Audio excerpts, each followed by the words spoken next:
बादशाह ने कहा। अब इस मसले का फैसला करना ही होगा। वो अपने गुलामों के साथ जंगल से होता हुआ एक ऐसी जगह पहुंचा जहां सिर्फ एक ही पुरानी कॉटेज थी। बादशाह अकेला अंदर गया। अंदर एक नेक दिल जादूगरनी बैठी थी। जादूगरनी ने बादशाह को देखकर कहा, बादशाह सलामत, आज आप हमारे दर पर। बादशाह ने सिर झुकाकर कहा, एक बड़ी परेशानी लाहिक हो गई है, तुम्हारी मदद दरकार है, जो कहोगी वो दूंगा तुम्हें। जादूगरनी ने फौरन कहा, हाँ मुझे मालूम है कि आपकी बेटी की परेशानी है। बादशाह ने हैरान होकर कहा, हाँ तुम बिल्कुल सही कह रही हो। जादूगरनी बोली, अगर मैं आपकी बेटी को ठीक कर दूं तो आपको मेरा एक काम करना होगा। बादशाह ने कहा, तुम कहो मैं जरूर करूंगा, लेकिन जब मेरी बेटी ठीक हो जाएगी तब। जादूगरनी ने कहा, ठीक है, जब वो ठीक हो जाए तो तुम मुझे काले रंग का खून दोगे, वो भी 10 बोतलें। बादशाह घबरा गया और बोला, ये तुमने कैसा काम बता दिया और मेरे इलाके में ये खून कहाँ से मिलेगा? जादूगरनी ने कहा, पहले काम मुकम्मल हो जाए फिर बताऊंगी, तुम अपनी बेटी को यहाँ ले आओ। बादशाह हैरान हो गया और वहाँ से चला गया। बादशाह ने आकर सारी बात अपनी मलका को बताई। मलका बोली, ये काला खून कहाँ से ला पाओगे? ये कैसी अजीब बात है। सुबह होते ही बादशाह ने शहजादी लोरा को जादूगरनी की तरफ रवाना कर दिया, लेकिन शहजादी लोरा को तो कोई फर्क ही न पड़ा। वो तो नींद में ही सफर करती हुई जादूगरनी की कॉटेज तक आ पहुंची।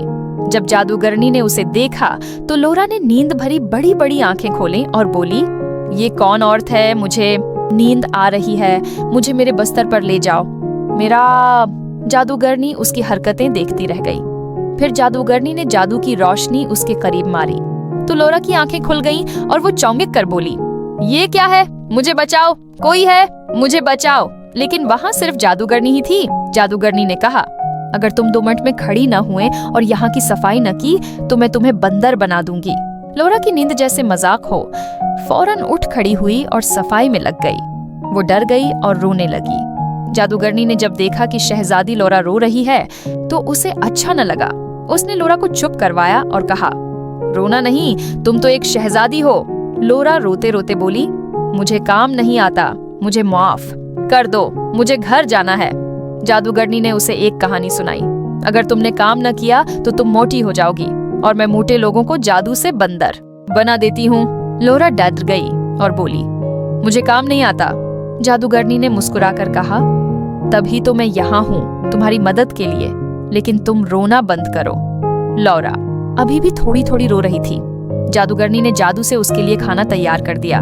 लोरा ने खाना खाया और सोने के लिए तैयार हुई, लेकिन जादूगरनी ने कहा, नहीं नहीं, पहले थोड़ा सा काम करेंगे फिर सोएंगे। फिर जादूगरनी और लोरा ने मिलकर काम शुरू किया। जब काम खत्म हो गया तो लोरा सो गई। अब रोज जादूगरनी उसे काम सिखाती और बाद में जादू से मजे मजे की चीजें उसे बना कर देती। इस तरह लोरा और जादूगरनी हंसी खुशी रहने लगे। ये लोरा का 3रा दिन था। शाम हो चुकी थी। बादशाह आया और देखा कि लोरा तो काम कर रही है। बादशाह हैरान हुआ और खुश भी हुआ। उसने जादूगरनी से कहा, तुम्हारा शुक्रिया कि तुमने मेरा काम कर दिया। जादूगरनी ने कहा, अब मेरा वादा पूरा करो, काले खून की 10 बोतलें दो। बादशाह ने अपनी सल्तनत में ऐलान करवाया, जो कोई भी काला खून देगा उसे 500 सोने के सिक्के दिए जाएंगे। हर तरफ से लोग आए, लेकिन किसी का खून काला न निकला। जादूगरनी ने बादशाह से कहा, मैंने तुम्हारा काम 3 दिन में मुकम्मल किया, अब तुम मेरा काम कब करोगे? बादशाह बोला, सबके खून के टेस्ट हो चुके, लेकिन किसी का भी काला खून नहीं।